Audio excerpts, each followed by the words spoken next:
Happy Friday po mga minamahal kong taga-subaybay. Ngayon po ay June 6 po, 2025. Kasalukuyan po ako naririto sa Padre Garcia, Batangas. Dito po sa pamilya ng mga ayaw. Narito po ako sa Kambingan area. Yan, makikita ko ninyo yung mga kambing dito. Oh. Papasyalan ho natin yan. Medyo kakaunti ho ngayon ng mga kambing. At katapos ng mga kasya, tingnan ninyo, kagaganda ho mga bower yan. Oh. Yan, tingnan ninyo, pakikisay. Yan. Oh, yan, tingnan ninyo. Tuwa naman ho eh. Dito po ay iba't ibang uri ng kambing ang naririto. Meron po dito matataas ng lahi, ang tatawag na hybrid. Mga quality po, mamahalin po yan. May mga native din po dito. Yung po kalimitan po sa mga native dito ay yung mga nag-aalaga, yung mga backyard sa mga kabukidan. Meron naman po dito mga Anglo-Nubian. Magagandang lahi po yan. Panoodin po ninyo. Pakadami hong kambing dito. Ako'y medyo tinanghali na ho, kaya nauubusan na, nabili na ho ng mamimili. Ayan, tingnan naman ninyo. Ito, native ito, mga native.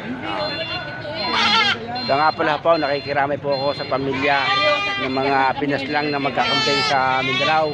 Kababayan ko po yun, taga-Kalatagang Batangas po, pero ako naman po ay taga-Rosario. Kawawa naman po yung mga samahan natin sa hanap buhay. Sila lang po yung naghahanap buhay lang, ay sila ay pinatay sa Maguindanao.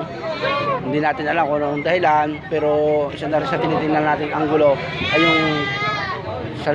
yung presyo ng mga kambing. Dahil po yung presyo ng kambing na kanilang higitan pong 100,000, pinakababa po 30,000. Ay sa dami po ng kanilang dalang kambing, 10 yun. Ito talagang kawaawa naman po. Kaya lubos po kaming nakikiramay sa mga taga-Kalatagan. Ay talaga po dito sa Batangas, narito po ang magagandang lahi ng kambing. Hindi lang po kambing, halos lahat po ng hayop. At ito po ang napakalaking negosyo na magbubukay dito sa Batangas. Yan, tingnan ninyo mga kambing dito. Yan. Yan po, tingnan ninyo. Yan po yung mga native po yan, mga ibinibinta po yan ng mga magbubukay. Tuwa naman huway.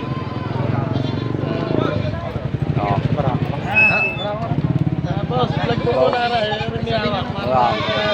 Toy, magkano binibenta ang iyo? magkano to yan? Sabay! Magkano ho? Dito sa mga vlog namin to. Sa mga vlog namin tumitingin ang mga mamimili ngayon. Nalalaman nila dito na ang bintahan. Ayan, tingnan ninyo. Taga saan kayo, kuya? Taga saan? Limere.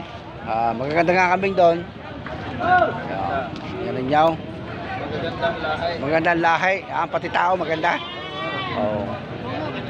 Pau. Yan ninyo ng ayos.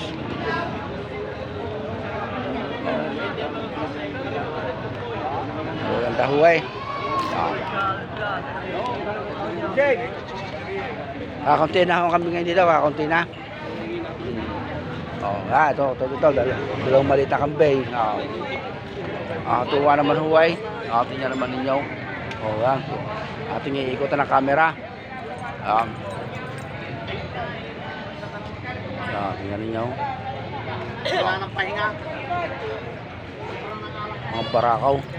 Talagang na-stroke na siya. Tuwa yan. Tingnan naman ninyo. Yan. Yan po mga sitwasyon ng kambing dito. Kunti niyan ninyo para kung hindi mabibintay at walang mamimili. Pero mamaya ubos na ho yan. Ganyan ho yan dito. Ating ikutan. Yan. Mga assorted ito. Mga assorted na kambing na. Yan. Dito naman po sa Padre Garcia, Batangas, hindi naman po lahat ay mahal. Hindi po lahat ay mura. Yan naman po ay depende po sa quality. Pag po ang mataas ang quality ito, ng mga bower, na mga matataas ang lahi o mga pure na o full blood, yung medyo mahal po yan. Pero pag mga native naman po, mura-mura po yan. Yun na po yan. Yan nyo. Mapapanood naman huli nyo. Nakatuwa rin naman huway. Yan. Yan ang sitwasyon niya na kambingan dito. Oh, yan. Inyo tingnan niya yan. Inyo tingnan yung kahabaan yan. Oh. Oh, yan. Ngayon naman po mga kasama, kita naman natin itong building ng kambingan. Ito po ay istakan ng mga kambing ng mga taga ng mga negosyante yan. Ito po yung pakyat. Ang tawag ninyo. Ito yung timbangan. Kung gusto timbangan ng kambing, kung gusto naman ho ninyo na kambing idadaan sa timbang, di din ninyo titimbangin. Yun ho ay sa mga yung tinitimbang yung mga karnihin na. Ang presyo daw po ngayon ng kambing nagre-range pa sa 260 to 300 kung yung sa mga katayin.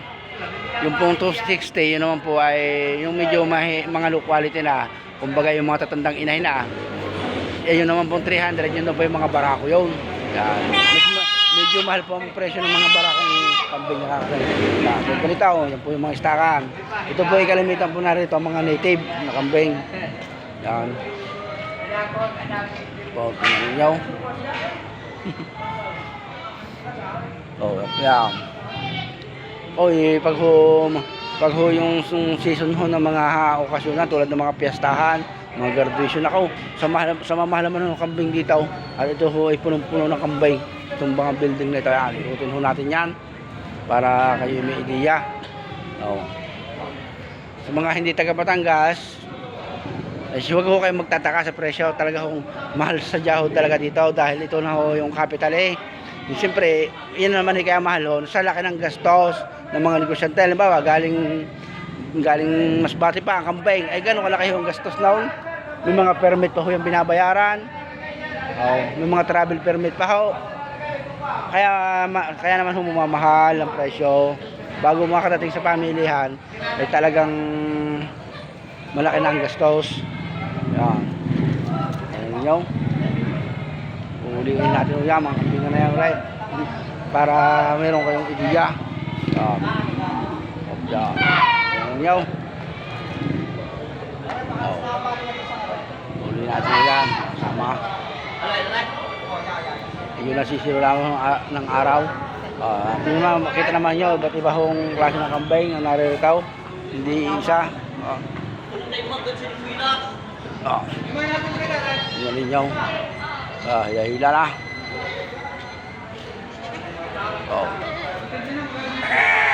Ito ay kalimitan ng mga naka-stack na kambing dito, mga native, mga pinamili ho yan sa iba't ibang probinsya tulad ng Bicol, Quezon Province, yan. Yan, yung mga negosyante. Buwa, yan. Yan, kasama. Sige po kayo. God bless po.